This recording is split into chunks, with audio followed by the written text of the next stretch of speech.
Muling nangalampag ang ilang mga militanteng grupo laban sa napakataas na dagdag singil sa kuryente. Sinabi naman ng Energy Regulatory Commission na minamadali na nila ang investigasyon tungkol sa di umano sa buwatan ng mga planta ng kuryente na sinasabing sanhi ng napakataas na dagdag sa singil sa kuryente. Nakatutok si Julius Segovia. Punding-pundi na raw ang mga ilaw ng tahanan sa ipinatutupad na taas singil sa kuryente. Kaya sumugod sa isang sangay ng Meralco sa Quezon City ang ilang miyembro ng militanteng grupong Gabriela. Pero dahil gwardyado ang gusali, walang nagawang mga nagarali. Nakontento na lang sila sa pag-iingay.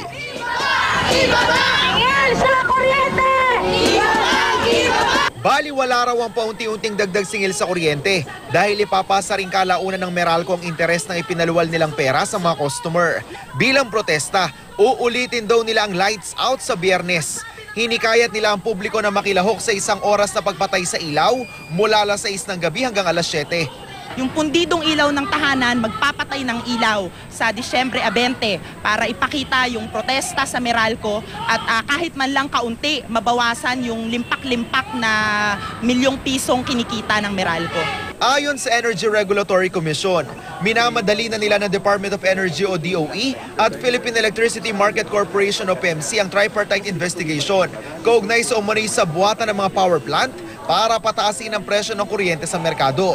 Kahit tila imposible, pipilitin daw nilang matapos ito bago matapos ang taon.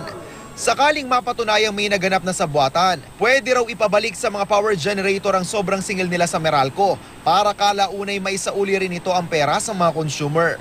Maaari raw itong ibawas sa mga susunod na taas singil sa generation charge.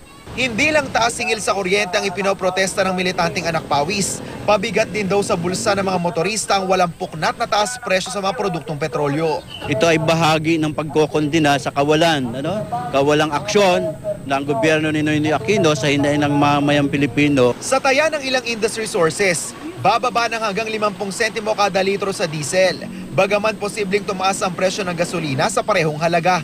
Pero hindi pa rin iaatras ng mga transport group ang petisyon nila maging 10 piso ang kasalukuyang 8 pesos na pasahe sa jeep. Julius Segovia, nakatutok 24 oras.